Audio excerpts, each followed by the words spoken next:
क्षेत्रीय अध्यक्ष श्री सत्येंद्र सिसोदिया जी, लोकसभा के प्रत्याशी आपके लोकप्रिय सांसद डॉक्टर भोला सिंह जी, क्षेत्रीय उपाध्यक्ष श्री मान सिंह गोस्वामी जी, जिला पंचायत अध्यक्ष डॉक्टर अंतुल तेवतिया जी, इस क्षेत्र के लोकप्रिय विधायक श्री अनिल शर्मा जी, हमारे माननीय विधायकगण श्री संजय शर्मा जी, चंद्रपाल सिंह जी, देवेंद्र लोधी जी, लोकसभा के सहसंयोजक हिमांशु मित्तल जी, जिलाध्यक्ष राष्ट्रीय लोकदल श्री पंकज प्रधान जी, चेयरमैन नगरपालिका परिषद शिकारपुर श्रीमती राजबाला सैनी जी,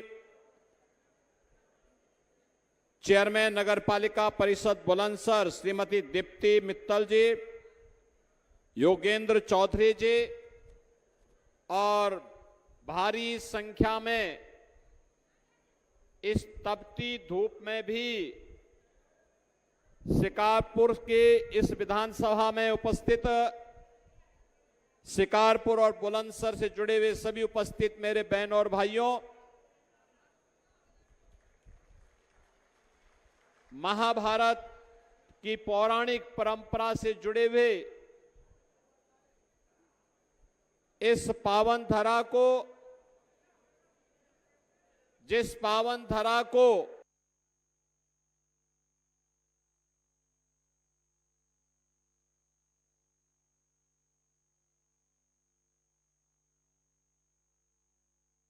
मुख्यमंत्री बुलंदशहर से आप उन्हें सुन रहे हैं, क्योंकि देखिए अब दूसरे चरण को लेकर चुनाव प्रचार प्रसार लगातार जारी है।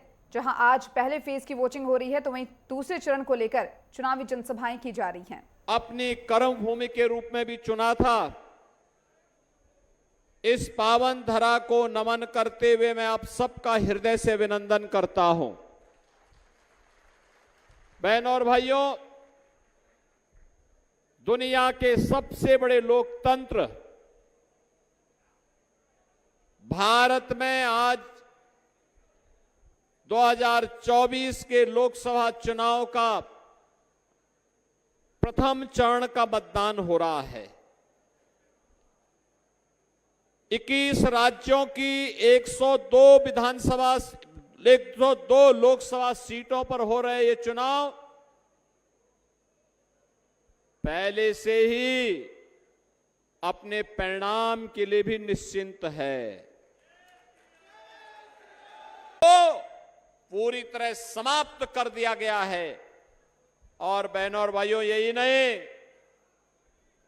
देश के अंदर इन समस्याओं की जो जड़ थी, जिस कश्मीर के लिए भारतीय जनता पार्टी और भारतीय जनसंघ के समय से आंदोलन होता था और भाजपा का और जनसंघ का कार्यकर्ता आंदोलन करके नारा देता था, जहां हुई बलिदान मुखर्जी वह कश्मीर हमारा है। बहनों और भाइयों, डॉक्टर श्यामा प्रसाद मुखर्जी 1953 में इस देश के अंदर 2 विधान, 2 प्रधान और 2 निशान नहीं चलेंगे इसके खिलाफ आंदोलन करते हुए जम्मू कश्मीर के अंदर शहीद हो गए थे। भारतीय जनता पार्टी देश की अस्मिता को बचाने वाली पार्टी है और इस पार्टी ने जो नारा दिया था, उस नारे को कांग्रेस मजाक उड़ाया करती थी, कहती थी ये कैसे होगा, ये सारी समस्या तो कांग्रेस ने दी थी, सपा बसपा उनका सपोर्ट करती थी। बहनों और भाइयों, और इसीलिए मैं बार बार कहता हूं कि कांग्रेस हो, सपा हो, बसपा हो, ये देश की समस्या की जड़ है। भारतीय जनता पार्टी समाधान का नाम है। इन्होंने देश को धारा 370 दिया, भारतीय जनता पार्टी ने 370 समाप्त करके आतंकवाद की ताबूत पर अंतिम कील ठोंकने का काम भी कर दिया है। अब विस्फोट नहीं होते, आतंकवादी कोई वारदात नहीं कर सकता, क्योंकि उसे मालूम है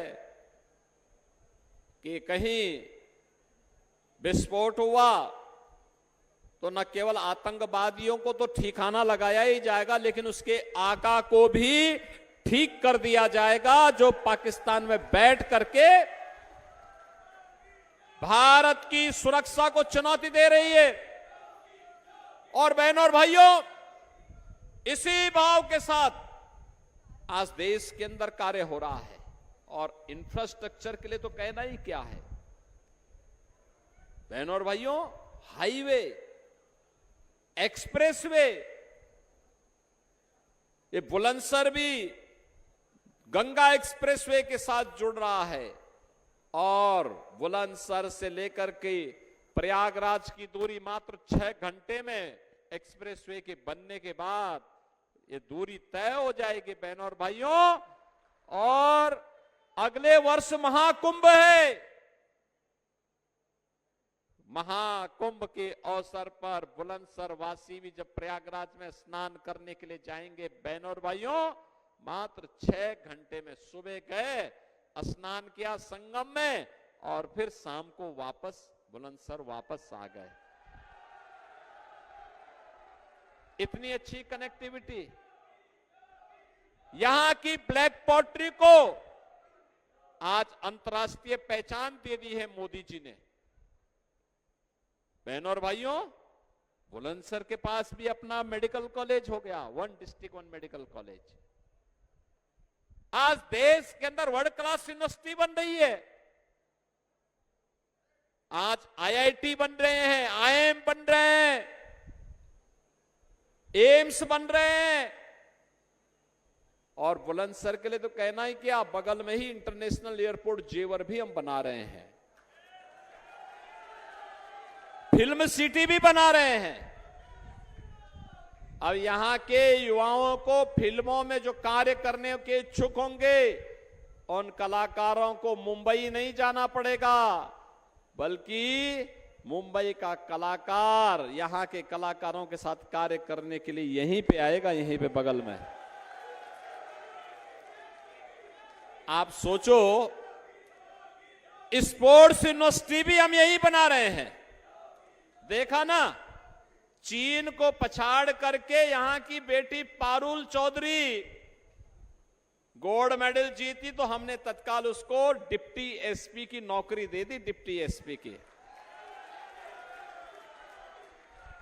आप देखो ना, ये सारे कार्य अब स्पोर्ट्स यूनिवर्सिटी भी हमने यही बगल में मेरठ में दे दी है। और इसलिए बहनों और भाइयों, एक तरफ विकास हो रहा है। आप सोचो, एक हिंदुस्तान है, 80 करोड़ लोगों को 4 वर्ष से फ्री में राशन, और दूसरी तरफ पाकिस्तान है, भारत से बड़े शौक से अलग हुआ था, आज भूख के लाले पड़ रहे हैं, भूख के लाले मर रहे हैं, भूखों मर रहे हैं वहां पे।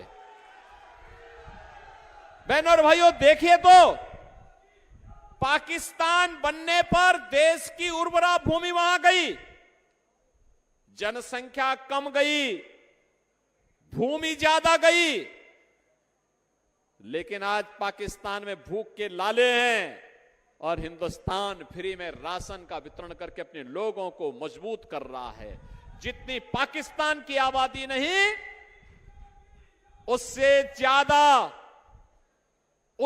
ज्यादा लोगों को हिंदुस्तान ने गरीबी रेखा से ऊपर करके उभारने में मदद कर दी है पिछले 10 वर्ष में मोदी जी के नेतृत्व में। 60 करोड़ गरीबों के लिए फ्री में 5 लाख की आयुष्मान भारत की सुविधा। जिन लोगों के आयुष्मान कार्ड नहीं बन पाए और कोई परिवार में दुर्भाग्य से बीमार हो जाता है, तो हमारा विधायक या हमारा कोई पदाधिकारी या वो स्वयं पीड़ित या हमारा सांसद मेरे पास पत्र भेजता है, तो मोदी जी ने जनधन अकाउंट खोली दिए, हम सीधे उसके जनधन अकाउंट में ही सीधे पैसा भेज देते हैं, जिससे उपचार से वो निश्चिंत हो सके। बहनों और भाइयों, 50 करोड़ लोगों के जनधन अकाउंट खुल गए। 12 करोड़ किसानों को प्रधानमंत्री किसान सम्मान निधि का लाभ मिल गया। 12 करोड़ गरीब घरों में शौचालय बन गए। 10 करोड़ महिलाओं के लिए उज्ज्वला योजना के फ्री में कनेक्शन मिल गए। 4 करोड़ गरीबों के मकान बन गए। और अगले 5 वर्ष के लिए मोदी जी ने आश्वस्त किया है कि 3 करोड़ अन्य लोगों के लिए मकान बनाएंगे। बहनों और भाइयों, 2.5 करोड़ घरों में फ्री में बिजली के कनेक्शन दिए गए। इतना भारी काम, गरीब भी कल्याण भी, विकास के कार्य भी, सुरक्षा भी।